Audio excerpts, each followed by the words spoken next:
I've owned quite a few cars over the years, some good, some terrible, and some that I still miss to this day. But there are 3 cars that really stood out to me, not because they were perfect, but because they just worked, day after day, year after year. They didn't leave me stranded, they didn't constantly ask for money, and most importantly, they felt like they were built to last. So in this video, I want to share my top 3 favorite cars I've ever owned. Real ownership experience, real problems, and why, even today, I would still go back to them. Let's start with number 3, BMW E46. This car, honestly, this is where my love for BMW really started. There's something about the E46 that just feels right. The size, the way it sits on the road, the simplicity of the interior, everything feels focused and intentional. Mine had the M54 inline-6, and I still think this is one of the best engines BMW ever made. Not the fastest, not the most powerful, but incredibly smooth and very reliable if you take care of it. From day one, the engine felt solid. No weird noises, no hesitation, no drama. It was the kind of car where you turn the key and it just settles into a smooth idle like it's ready to go anywhere. And that's exactly what it did. I drove this car a lot daily driving, longer trips, city traffic, and it never once left me stranded. That alone says a lot. Now, of course, it wasn't perfect. The biggest thing with the E46 is the cooling system. At some point, you just accept that parts like the radiator, expansion tank, and hoses will need to be replaced. I had to go through that as well. But the important part is it's predictable. It's not like the car surprises you with catastrophic failure. You know what needs attention, you fix it, and it keeps going. I also had some typical age-related issues. Worn suspension, bushing small oil leaks, few sensors acting up over time, but none of these felt like this car is unreliable. It felt like I was maintaining something that was worth keeping alive. And driving it, that's what really makes it special. The steering has feel, the car is balanced, and you actually feel connected to the road. Modern cars don't really give you that anymore.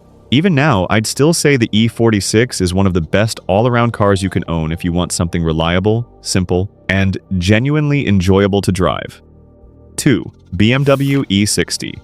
This is where BMW started moving into a more modern direction, more technology, more comfort, more complexity. And because of that, a lot of people think these cars are unreliable, but that really depends on the engine. Mine had the naturally aspirated inline-6, and that made all the difference. Compared to the E46, this car felt like a big step forward. The interior was more refined, the ride was smoother, and it felt like a proper executive car. You could drive this thing for hours and not get tired, and surprisingly, it held up very well. Again, no major engine problems.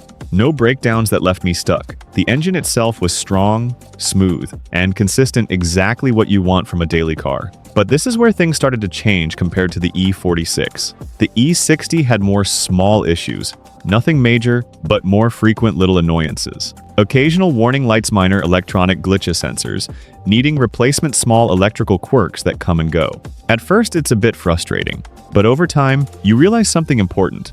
The core of the car is still solid. The engine keeps running perfectly. The gearbox is fine. The car drives exactly the way it should. So instead of feeling like the car is unreliable, it feels like you're just dealing with aging technology.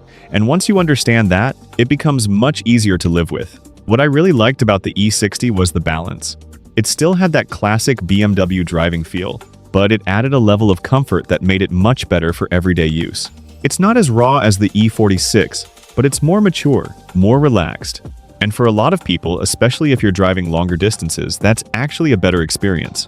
1. Mercedes W211. This is the car that, out of all 3, gave me the most confidence. The first thing you notice is how solid everything feels. The doors, the interior, the way the car moves, it just feels heavier, more stable, more built. Mine had the naturally aspirated V6, and this engine is known for being extremely durable when properly maintained. And honestly, this was the least stressful car I've owned. With the BMWs, you always feel a bit more involved. You pay attention to sounds, to behavior, to how the car feels. With the Mercedes, you don't think about it, you just drive. That's the biggest difference. This car never made me question whether it would start, whether it would make the trip, or whether something would suddenly go wrong. It just did its job.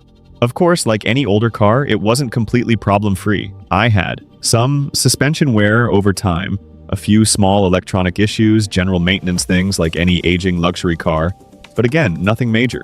Nothing that made the car unreliable. The engine itself felt extremely strong and consistent.